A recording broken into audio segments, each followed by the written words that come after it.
Hello everyone, मैं ममतेश गुप्ता। आज देखेंगे 8th class political science NCERT chapter 3। और इस 3 चैप्टर से पहले हमने फर्स्ट और सेकंड चैप्टर कंप्लीट कर लिया है। अगर आपने नहीं देखा है तो इसी वीडियो के डिस्क्रिप्शन बॉक्स में उस प्लेलिस्ट का लिंक मिल जाएगा, पॉलिटिकल साइंस एनसीईआरटी का। तो आप उस पर क्लिक करके देख सकते हैं। और ये साइड में जितनी भी प्लेलिस्ट लगी हुई हैं ये सभी मैंने पढ़ाई हैं। आपको एनसीईआरटी की जिस भी बुक को पढ़ना हो आप इनमें देख लीजिए और उस पर क्लिक करके देख सकते हैं। और इन सभी प्लेलिस्ट का लिंक आपको डिस्क्रिप्शन में मिल जाएगा, तो वहां से आप सारी वीडियोस को देख सकते हैं। आइए हम शुरू करते हैं चैप्टर 3, संसद तथा कानून का निर्माण।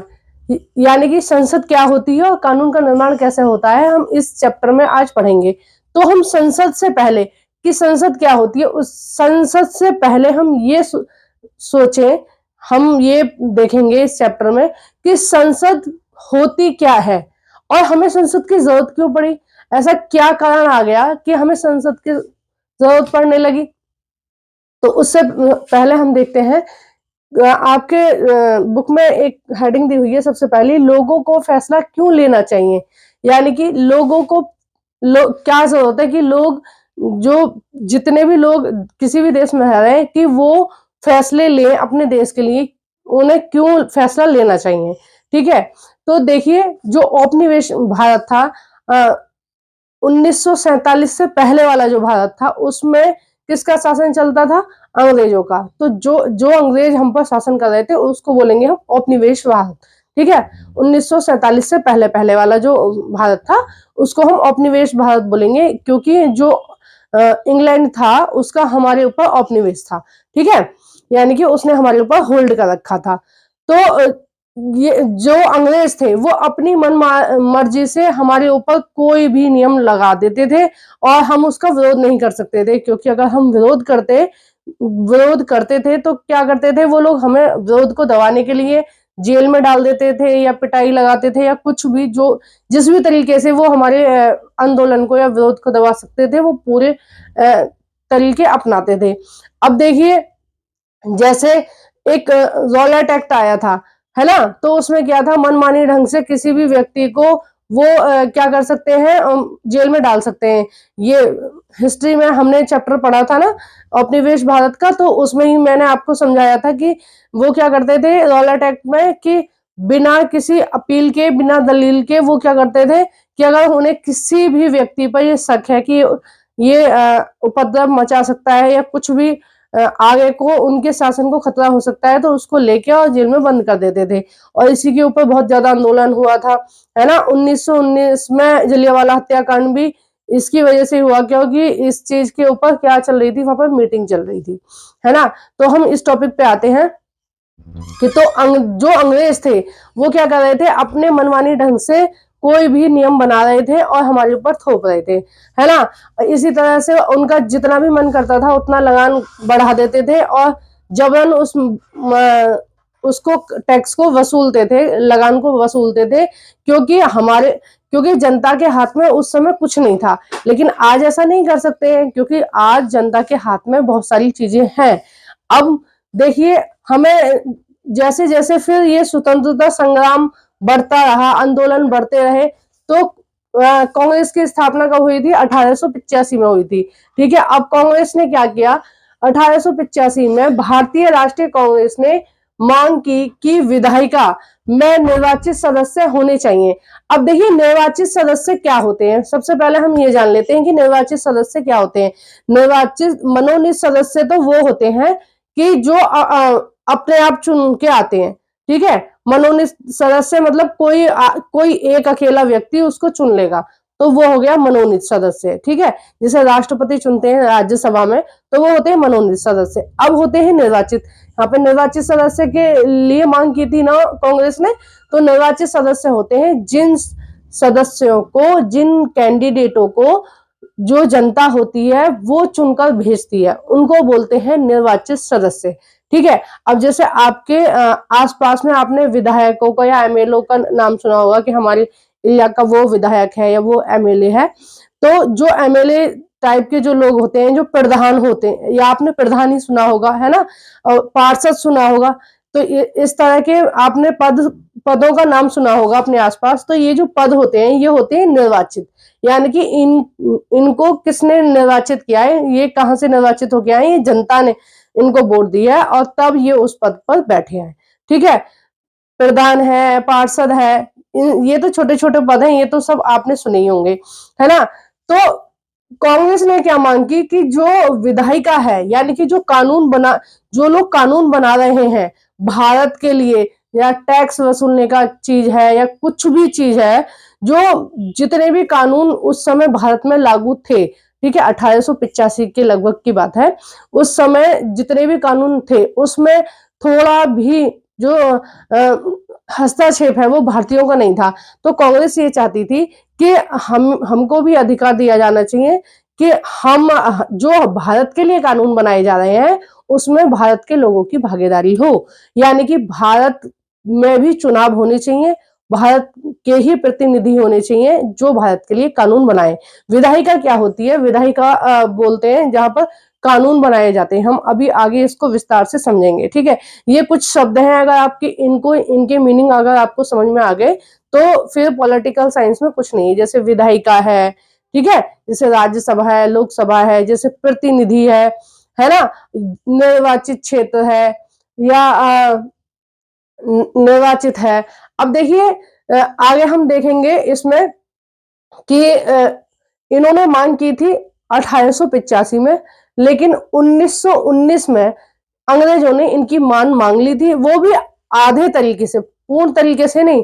तो उन्होंने 1909 में उन्होंने क्या किया, गवर्नमेंट ऑफ इंडिया एक्ट ने निर्वाचित प्रतिनिधित्व व्यवस्था को मंजूरी दे दी। यानी कि उन्होंने क्या किया कि ठीक है, अगर जब आंदोलन चरम पर जाते रहे, अलग अलग आंदोलन आते रहे, और जब आंदोलन चरम पे आया और अंग्रेजों को लगा कि भाई यहाँ शासन करना बहुत मुश्किल हो जाएगा, तो उन्होंने क्या किया कि ठीक है, 1909 तक आते आते वो थोड़े नरम पड़ गए और उन्होंने कहा कि ठीक है, हम तुम्हें ये अधिकार दे रहे हैं कि आपके यहाँ के भी लोग विधायिका में रहेंगे, ठीक है, जहाँ कानून बनाए जाते हैं वहां पर आपके लोग भी रहेंगे और चुन के आएंगे वो जनता द्वारा। लेकिन उसमें भी जो अंग्रेज थे उन्होंने इस तरह से इन अधिकार दिया था कि वो ना के बराबर अधिकार था, जिसमें सभी लोग वोट नहीं डाल सकते थे, महिलाएं वोट नहीं डाल सकती थी, पुरुष भी बहुत कम, मतलब बहुत कम पुरुष थे जो वोट डाल सकते। ज्यादातर जो वोट डालने का अधिकार था वो उच्च वर्ग के लोगों को मिला था, यानी कि जो पैसे वाले लोग थे, ठीक है, यानी कि कुछ सीमित लोगों को ही वोट डालने का अधिकार था। तो ये सारी चीजें जो कांग्रेस थी वो इस सब चीज से नाराज थी, और वो देख रही थी कि उनका मतलब ये नहीं था कांग्रेसियों का कि जो उच्च वर्ग के लोग हैं, यानी कि जो पैसे वाले लोग हैं, जो बुद्धिजीवी लोग हैं, उनके हाथ में पूरी शासन सत्ता है। जबकि कांग्रेस, उस समय के जो कांग्रेस के नेता थे, वो ये सोच रहे थे कि जो देश के लिए कोई भी कानून बन रहा है, कोई भी व्यवस्था चल रही है, उसमें पूरे देश के लोग होने चाहिए, ठीक है, उन पूरे देश के लोगों का निर्णय आना चाहिए, है ना। तो अब हमने इस हेडिंग से क्या सीखा कि लोगों को फैसला क्यों लेना चाहिए, ताकि लोगों के ऊपर अत्याचार ना हो, लोगों को इसलिए फैसला लेना चाहिए, ठीक है। अगर संसद पहले ही होती, और जिस तरह से अब संसद है, अगर अंग्रेज उस तरह से ही संसद चला रहे होते तो ये आजादी वगैरह का ये सब चीजें नहीं होती, ठीक है, तो आराम से सिस्टमेटिक तरीके से चीजें चल रही होती। कोई भी व्यक्ति अपनी आवाज जब उठाता है जब उसको कुछ परेशानी होती है, ठीक है, उसको दबाया जा रहा है, उसका शोषण करा जा रहा है, तभी तो वो बोलेगा कि भाई मेरे खिलाफ ये चीजें हो रही है। तो लोगों को क्यों लेना चाहिए फैसले, क्यों, ताकि उनके साथ शोषण ना हो, उनको दबाया ना जा सके, उनकी उनको किसी भी चीज से असुविधा ना रहे, इसलिए लोगों को क्या लेना चाहिए, निर्णय लेना चाहिए, ठीक है। अब यहाँ पर नहीं था तो देखो कितनी ज्यादा प्रॉब्लम थी पहले अंग्रेजों के जमाने में, लेकिन अब है ना। अब क्या है कि जनता अपने क्षेत्र से ही किसी एक नेता को चुनती है, और वो नेता उस क्षेत्र से संबंधित जितनी भी समस्याएं होती हैं उनको केंद्र में बताता है कि भाई हमारे एरिया में ये समस्या है, तो इन समस्याओं का निवारण कैसे होगा, उन तरीकों को वो खोजता है, ठीक है। अब हम नेक्स्ट देखते हैं कि लोग और उनके प्रतिनिधि, दूसरी हेडिंग है आपके बुक में, लोग और उनके प्रतिनिधि। जनता द्वारा चुने सभी प्रतिनिधियों के समूह को ही संसद कहते हैं। जनता अपने निर्वाचित प्रतिनिधियों के माध्यम से लोग ही सरकार बनाते हैं और उस पर नियंत्रण रखते हैं। तो हम सबसे पहले, ये तो किताब की भाषा हो गई, अब मैं आपको अपनी खुद की भाषा में बताती हूँ कि होता क्या है। जो संसद है उसमें 3 सदन होते हैं, ठीक है। पहला होता है राष्ट्रपति, है ना।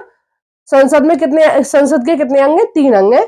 पहला होता है राष्ट्रपति आर्टिकल 53 के अकॉर्डिंग, और दूसरा होता है राज्यसभा, इसको हम इंग्लिश में अपर हाउस भी बोलते हैं, आर्टिकल 80 के तहत। और फिर होता है लोकसभा आर्टिकल 81 के तहत, और इसको हम लोअर हाउस भी बोलते हैं, ठीक है। इंग्लिश और हिंदी मैंने दोनों में लिखा है ताकि आपको समझने में सुविधा रहे, है ना। एग्जाम में कई बार इंग्लिश में ही पूछ लिया जाता है, मतलब हिंदी लिखा होता है वो हिंदी के शब्दों में, लेकिन जो उसका वो होता है वो इंग्लिश में होता है। जैसे अपर हाउस लिख के भेज देंगे, लिख के दे देंगे, कई बार मैंने इस तरह के शब्द देखे हैं, तो इसलिए मैंने हिंदी इंग्लिश दोनों में लिखा है ताकि आपको सुविधा रहे। अब देखिए क्या होता है कि कोई एक क्षेत्र है, मान लीजिए आपका एक जिला है, जिस भी जिले में आप रह रहे हैं। मैं जैसे शादी से पहले बुलंदशहर जिले में रहती थी, है ना। दिल्ली के जिले तो शायद बहुत कम लोग जान पाएंगे, तो मैं इसलिए आपको बताती हूँ। मैं पहले बुलंदशहर जिले में रहती थी, यूपी का एक जिला है बुलंदशहर, ठीक है। तो उस जिले में रहती थी। अब उस जिले का जो क्षेत्र है उसको हम बोलेंगे निर्वाचित क्षेत्र, ठीक है। किसी भी जिले के क्षेत्र को क्या बोलेंगे? हम बोलेंगे निर्वाचित क्षेत्र। अब वहां से एक व्यक्ति, कोई कैंडिडेट खड़ा होगा, मतलब 2-3 कैंडिडेट खड़े होंगे और वोट डलेगी और जनता उनमें से किसी एक प्रतिनिधि को चुनेगी, ठीक है। तो जो जितने लोग खड़े होंगे चुनाव के लिए उनको बोलेंगे प्रत्याशी। क्या बोलेंगे? उनको प्रत्याशी। और जिस क्षेत्र के लिए वो खड़े होंगे उसको बोलेंगे निर्वाचित क्षेत्र, ठीक है। अब मान लीजिए जैसे प्रधान का चुनाव हो रहा है, तो निर्वाचित क्षेत्र कौन सा हुआ? आपका गांव जो है वो हो गया निर्वाचित क्षेत्र, यानी कि जिस क्षेत्र के लिए चुनाव हो रहा है वो होगा निर्वाचित क्षेत्र। आपके शहर का पार्षद का चुनाव हो रहा है, आपके शहर में पार्षद का चुनाव हो रहा है या चेयरमैन का चुनाव हो रहा है, तो वो आपका जो शहर का जो स्थान है जिसके लिए वो कैंडिडेट खड़ा है, जिसके लिए वो प्रत्याशी खड़ा है, वो प्रतिनिधि खड़ा है, एक ही बात है सबका मतलब, है ना। जिस पद के लिए वो व्यक्ति खड़ा है, वो पद के उस पद के लिए जितने लोग वोट डालेंगे उस एरिया के, वो जो क्षेत्र हो जाएगा वो हो जाएगा निर्वाचित क्षेत्र। आ गया ना आपको समझ में? जहां मतलब जितने एरिया के लोग वोट डालेंगे उस एरिया को बोलेंगे हम निर्वाचित क्षेत्र। तो जो संसद में जो लोग जाते हैं उनको हम बोलेंगे एमपी, ठीक है। तो एमपी के लिए वोटिंग होती है और लगभग एक शायद एक जिले का एक एमपी होता है ना। तो जिले के हिसाब से, जनसंख्या के हिसाब से एमपी होते हैं। तो मैं आपको मोटी मोटा बता रही हूँ, ठीक है। एग्जैक्ट तो इसमें कुछ होता नहीं है, तो मैं आपको मोटी मोटा बता रही हूँ कि एक जिले का एक एमपी है मान लीजिए, ठीक है। तो वो जो जिला है वो निर्वाचित क्षेत्र हो गया, और जो प्रतिनिधि है, जो कैंडिडेट वहां से खड़ा हुआ है उसको हम प्रतिनिधि बोलेंगे, ठीक है। अब जनता ने उसको वोट डाली, मान लीजिए 3-4 लोग खड़े हैं, उनको जनता ने वोट डाली, किसी एक को जिता लिया, ठीक है। या जो भी एक जीतेगा उसके पीछे ज्यादा जनता होगी, ठीक है। जैसे मान लीजिए कि 100 लोग वोट डालने वाले हैं, तो जो भी व्यक्ति सबसे ज्यादा वोट लेके आएगा, जो भी प्रत्याशी सबसे ज्यादा वोट लेके आएगा वो जीत जाएगा। अब वो जब जीत जाएगा तो वो कहां बैठेगा? वो आपकी लोकसभा में बैठेगा, है ना। तो लोकसभा में बैठेगा। इसी तरह से हर क्षेत्र में चुनाव होंगे और लोकसभा में लोग आते रहेंगे। अब जो लोकसभा है उसमें क्या होगा? उसमें जो उस क्षेत्र से संबंध, मतलब जिस क्षेत्र का वो कैंडिडेट है उस क्षेत्र से संबंधित जो भी समस्या होंगी वो जाके लोकसभा में बताएगा, ठीक है।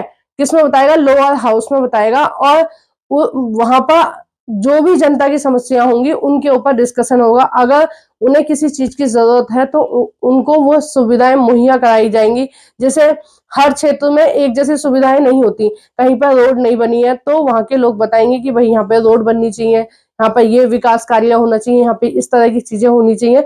तो कौन, सरकार को कैसे पता चलेगा? मान लीजिए मोदी जी हैं, उनको कैसे पता चलेगा तुम्हारे गांव में कौन सी सुविधा है कौन सी नहीं है ना। हर गांव में तो आके नहीं देख सकते वो अकेले, इतना बड़ा भारत है, हर गांव में थोड़ी ना आके देखेंगे, हर शहर में थोड़ी ना आके देखेंगे।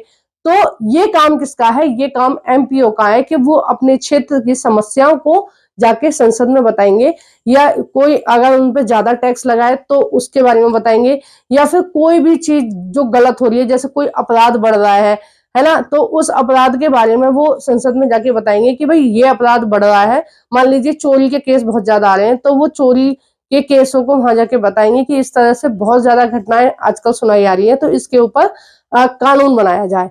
तो उसके ऊपर कानून बनेगा और उस क्षेत्र पर या पूरे देश में वो जो कानून है वो लागू रहेगा।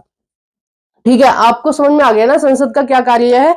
अब कोई भी जो नियम है, अब मान लीजिए कोई व्यक्ति समस्या लेके आया, कानून बन गया, कानून बनने के बाद वो लोकसभा के जो अध्यक्ष होते हैं, यानी कि जितने सारे एमपी होते हैं, बहुत सारे एमपी होते होंगे, एक दो तो नहीं होते होंगे पूरे देश के, तो जितने सारे एमपी होते हैं उनमें से ही एक व्यक्ति कौन बन जाता है? अध्यक्ष बन जाता है। और अध्यक्ष जो होता है, लोकसभा का जो अध्यक्ष होता है, वो ये निर्णय लेगा कि हाँ, इस नियम को इस तरह से पास होना चाहिए। ठीक है, जब यहाँ पर नियम मतलब यहाँ पे स्वीकृति बन जाएगी, ठीक है, आधे से अधिक लोग वोट डाल देंगे कि हाँ ये नियम बनना चाहिए, उसके बाद वो जो नियम है, जो नियम बन चुका है, वो राज्यसभा में जाएगा, राज्यसभा में जाके वो पास होगा, या फिर वो राज्यसभा में पहले आएगा, यानी कि राज्यसभा वाले एमपी बोलेंगे कि इस तरह का नियम बनना चाहिए, तो वो लोकसभा में जाएगा। यानी कि जो भी नियम पास होगा वो दोनों सदनों से पास होगा, या तो मतलब राज्यसभा में आएगा तो फिर उन्हें लोकसभा से भी पास कराना पड़ेगा, अगर लोकसभा में आएगा तो उन्हें राज्यसभा से भी पास करना पड़ेगा।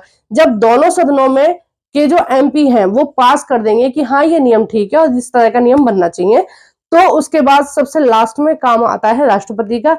राष्ट्रपति चेकिंग करेंगे कि उस जो एरिया के लोग हैं उनकी ये डिमांड है या नहीं है, और किस हद तक ये जो नियम है वो सही है या गलत है, इस सब की जांच पड़ताल करेंगे। और उसके बाद राष्ट्रपति सिग्नेचर कर देंगे। जिस टाइम राष्ट्रपति अपना सिग्नेचर कर देगा कि ये नियम ठीक है, उस समय वो नियम पास हो जाएगा। ठीक है, अब आपको समझ में आ गया होगा कि लोग और उनके प्रतिनिधि, है ना, यानी कि जो मेन जो भूमिका है वो किसकी है? वो लोगों की है ना। अगर आपके एरिया से कोई चोर डाकू इस तरह का कोई आदमी खड़ा हो जाए तो आप उसको वोट नहीं देंगे, ठीक है, आप उसको नहीं जिताएंगे, तो वो संसद में नहीं पहुंच पाएगा। अगर वो संसद में नहीं पहुंच पाएगा तो वो जो होल्ड है वो उसका गवर्नमेंट पे उसका होल्ड नहीं रहेगा, तो आप क्या रहेंगे? स्वतंत्र रहेंगे। तो जो एरिया का जो अच्छा व्यक्ति होता है आप उसी को वोट देंगे ना, जो आपके क्षेत्र का विकास करेगा। अगर वो आपके क्षेत्र का विकास नहीं कर रहा है तो आप नेक्स्ट टाइम उसको वोट नहीं देंगे और आप उसको सत्ता से हटा देंगे। ठीक है, तो इस तरह संसद की कार्रवाई चलती है, और जहां पर कानून बनाया जाता है, यानी कि ये जो संसद होती है इसको हम विधायिका भी बोलते हैं। ठीक है, अब जिस तरह से उसमें होती है, केंद्र में होती है, अब ये तो मैंने आपको केंद्र की बात बताई, यानी कि पूरे देश में जो चीजें चल रही हैं, पूरे देश के लिए जो कानून बनाए जा रहे हैं, पूरे देश की जो समस्या सुनी जा रही है, वो किसमें सुनी जा रही है? वो सुनी जा रही है लोकसभा में, राज्यसभा में। ठीक है, ये किसके लिए हो रहा है? ये पूरे देश के लिए हो रहा है। लेकिन हम राज्य के स्तर पर भी हम देख सकते हैं इस चीज को। आपकी बुक में थोड़ा बहुत दिया है, लेकिन आप समझ लीजिए आगे के लिए आपको सुविधा रहेगी कि जिस तरह से संसद केंद्र में होती है, यानी कि केंद्र का मतलब है कि पूरे देश के लिए है संसद। ठीक है, उसी तरह से क्या होता है, राज्य में होती है विधानमंडल, या हम इसको राज्य विधायिका भी बोलते हैं। ठीक है, राज्य विधायिका दोनों अलग अलग है। ये केंद्र के लिए काम कर रही है, केंद्र यानी कि पूरे देश के लिए काम कर रही है। ये राज्य विधानमंडल है, यानी कि हर प्रदेश के लिए अलग अलग है। राज्य की जो विधानमंडल है, देखो उत्तर प्रदेश की अलग होगी, हरियाणा की अलग होगी, राजस्थान की अलग होगी, और आपके छत्तीसगढ़ की अलग होगी, उड़ीसा की अलग होगी, पश्चिम बंगाल की अलग होगी, असम की अलग होगी, मेघालय, मतलब इन सब की क्या है? अलग अलग है ना। सारे जितने भी हमारे देश में राज्य हैं, सब राज्यों की अलग अलग विधानमंडल है ना। तो हम इसको राज्य की विधायिका भी बोलते हैं। अब देखिए बिल्कुल सेम डिट्टो उसी तरह से चीजें चलती हैं जिस तरह से केंद्र में चलती हैं। अब देखिए जो जनता है वो अपने एरिया का एक एमएलए चुनकर भेजती है। ठीक है, एमएलए तो आपने बहुत सुना होगा, क्योंकि जितनी भी मूवी होती हैं जो दबंग से दिखाते हैं ना, वो दिखाते हैं, क्या बोलते हैं उनको? विलन। विलन टाइप के लोगों, विलन की तरह उनको दिखाया जाता है। एमएलए का जो एमएलए होते हैं उनको विलन टाइप का दिखाया जाता है। तो ऐसा होता नहीं है रियल में, ये तो मूवी आए हैं इसलिए दिखाया जाता है। जो एमएलए का काम होता है उसका ये काम होता है कि उसके क्षेत्र में जितने लोग रह रहे हैं उनकी समस्याओं का समाधान करना, ठीक है। क्योंकि जनता आपको इसलिए नहीं भेजती है कि आप उसको परेशान करेंगे बाद में, जनता आपको इसलिए चुनकर भेज रही है कि आप भविष्य में उसकी समस्याओं को समझेंगे, उसके लिए बेहतर और बेहतर सोचेंगे, ठीक है। अब देखिए, एक क्षेत्र से जो क्षेत्र है, क्षेत्र बटे होते हैं जनसंख्या के हिसाब से, मतलब इतनी जनसंख्या के ऊपर एक चुनाव, मतलब एक प्रतिनिधि होगा, ठीक है। तो उसी तरह बिल्कुल सेम टू सेम ऐसे ही होगा चुनाव, जिस तरह से इसका हुआ था केंद्र सरकार में, उसी तरह से राज्य का होगा। अब देखिए, राज्य में जो चुनाव होगा उससे कौन चुने जाएंगे, उससे चुने जाएंगे विधानसभा के सदस्य, ठीक है। इसको बोलते हैं लेजिस्लेटिव असेंबली। तो इसमें विधानसभा, जो विधानसभा में जो लोग आएंगे वो एमएलए चुन के आएंगे और वहां के लोग वोट डाल के इनको भेजेंगे, ठीक है। अब फिर इनमें से ही चुनाव होगा विधान परिषद का, ठीक है। इनमें से ही कुछ व्यक्ति कहाँ खड़े होंगे, मतलब उस क्षेत्र के लिए खड़े होंगे और उनको हम बोलेंगे एमएलसी। जो कैंडिडेट होंगे उनको हम बोलेंगे एमएलसी, और यहाँ पे हम कैंडिडेट को क्या बोलेंगे, एमएलए, और यहाँ पे हम कैंडिडेट को क्या बोलेंगे, एमपी, ठीक है। हम यहाँ पर कैंडिडेट को क्या बोलेंगे, एमपी, यानी कि जो व्यक्ति चुनाव जीत के आ रहा है उसको हम क्या बोलेंगे, एमपी, ठीक है। तो यहाँ पे बोलेंगे हम एमएलए, एमएलए चुन के आएंगे, और जो एमएलए है बाद में उनका चुनाव होगा और उसमें से कुछ कौन बनेंगे, एमएलसी बनेंगे, ठीक है।